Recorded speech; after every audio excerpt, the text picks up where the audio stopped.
a fantastic 1980s anthology zine, Balderdash. You can't believe all the talent that's inside.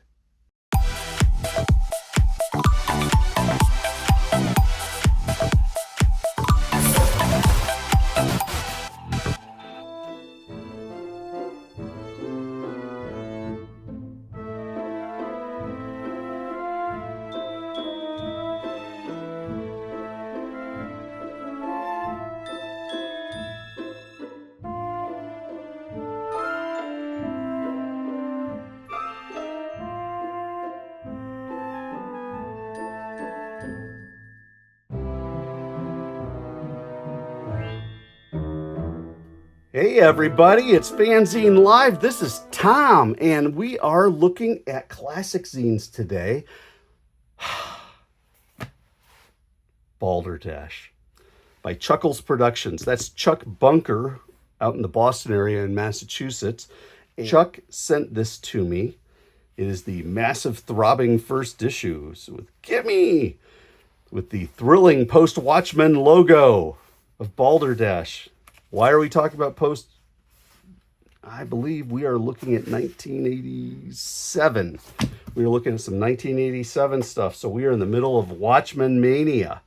Balderdash is Chuck's second attempt at an anthology series. And truthfully, I don't even remember if I have a second or third issue on it. I do have this one, and it's a darn good one, so I want to share it with you. Anthologies, especially when you're looking at older material, gives you the chance to sample a whole number of creators that you might not be getting access to right now, or say at a zine fest or a comic shop or a zine shop or what have you.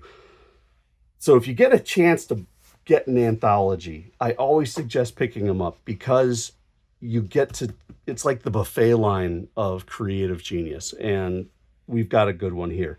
Mark Martin, who back in the 80s did the Nat Rat character and had a lot of fun with that. He did the cover. Mark also did, he did a pastiche on the Batman 400 issue, The Dark Knight Returns. So some really funny stuff, and this was his Nat Rat character. You can see the contributor list. This is massive. Chuck got around and he knew lots of people. Mark Martin, Don Wilson, and please, these addresses probably all are worthless. I know Matt Fiesel's moved. I know Alan Freeman's moved. Chuck's moved. So don't write to these people. They're probably not in the same place. But you can see the people themselves. Freeman, Ritter, Sobosinski, Fiesel, Vargas. There's Chuck. Butch Christopher, Cusimano, Clark, Rush, Sharp, Holverson, Sturma, Henderson, Foster, Atherton, and Tosh. Another thing to note about this is a classic sized digest zine, 8.5 by 11, folded over, saddle stitch in a couple places. This was a big thing that we did back in the 80s, which was to find a color cover paper that would be really eye-catching, and these fluorescent colors had just kind of really blasted onto the market at the time. So a lot of us, yours truly included, did use this paper on occasion. Chuck uses white on the inside. I found it was fun to use. There was like an ivory type of paper that I used on the inside of some of my zines to give it kind of that old-fashioned comic look. And I don't know, sometimes it worked. Other thing to pay attention to here, 1987 zine, but look at the blacks. These are gorgeous blacks and great photocopying, which makes for a very pretty piece. Chuck does a nice piece here to kick things off, just a little one-pager. You get Chris Eric, who I don't see listed on here. I think that's Eric, or he did a nice little cartoon piece, a little tribute to the Disney folks. Don Wilson's piece. And it's a tribute. This is the other fun part about these types of things. It's a this is a piece that is of its time. So as you can see, we start with the Watchmen logo. We start with a Batman piece that's kind of fun, talking about the Disney stuff. the Disney Channel, Carl Barks, was it Floyd Gottfredson, I believe his name was. But then you get to this one, which really is just so wonderfully of the time, talking about their TV and how they were excited when cable TV came to town. But then they were told not to get it, so they got a VCR, and it changed her life. They can record shows and then watch them later. It's great. This next one is by Alan Freeman and Todd Ritter. Alan Freeman drew, Todd Ritter read it, and it's about getting stuff in the mail. Speaking as a guy from the 80s, this was how it worked. You were so excited for the mail to show up every day because there was always art and zines and stuff. It was great. Carol Sobocinski did a neat piece. Is it love or obsession? Do you know the difference? And it's about a teacher and how this girl wasn't basically hot for teacher, and then they finally spent some time together and she realized that she didn't like him, but she was still kind of obsessed with him. The Amazing Cynical Man by Matt Feazell, the classic 80s creation. Still going on today. Matt is going hard. I see him posting stuff about going to Zine Fest all the time. Then Wacka, Chris Vargas, maybe?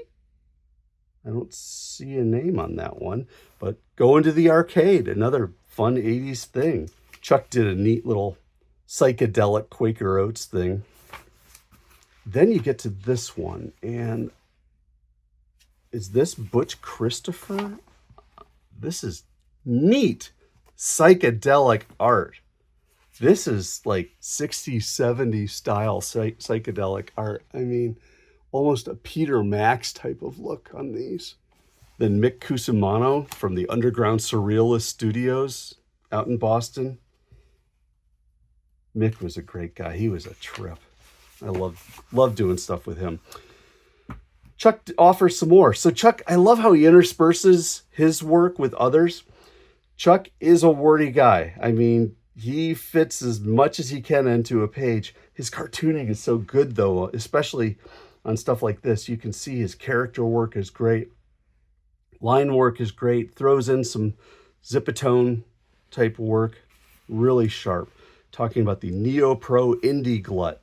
This was fun where he would do plays on words for both creator names and for the pieces. For example, Kim Torrigan or Tim Corrigan of Small Press Comics Kaboom, or Will Stevis's Muddy the Dog, or Bad Tolman, which is, of course, Ted Bowman, the breathing machine, which really was the bathing machine. So he had a lot of fun with that. Cylindrical Man from Matt Feasible.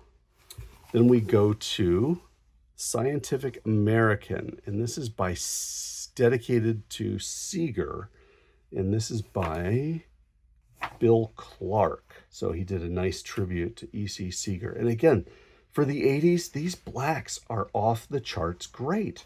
Todd Rush did a one-pager about the challenge of getting out of bed. Chris Sharp doing a piece on obsessions. If you can't tell, this was the obsession issue. And comics are an obsession. He talks about it. Doug Holverson, his obsession with women's chests. Chuck doing another obsession, kind of in that looking for love. Weeby and Jared by Rob Sturma. The variety in the cartooning is great. I mean, you go from Sturma and the like, you've got this, you've got that. I mean, it's just, we're all over. It's a great mix. Then we're back to Sturma. Who did this one? Would this be Sam Henderson? Yeah, it looks like it is. That would be Sam Henderson. Fun piece. Brad Foster, of course, with his gorgeous robots. T.K. Atherton. Another Carol Sobocinski. And then we wrap it up with D. Tosh, talking about his obsession with raspberry soda. And of course, this issue of Balderdash, and this is the Dashatorial, does mention that each issue will have a theme, and for this one it is obsession. And then who's that back cover? Not sure. It says Clark, so my guess is it's probably William Clark. little crazy looking. Fun. Chuck, you did a great book here. Really glad to be able to share this one with the world. Let me know what you think. These old anthologies, these are so fun to take a look at. Your slam bangs, your mantras, your your fizzits and balderdash. These are good zines, at least in my opinion. What do you think? Leave a comment if you're so inclined. Like the video. Subscribe to FANzine Live, because you never know when you're going to get something as cool as Balderdash. And of course, tell your friends, because the more people who get a chance to learn about stuff like this, the better off we all are as zine makers and zine readers. Have a good one, everyone. Thanks for watching FANzine Live. I will catch you next time.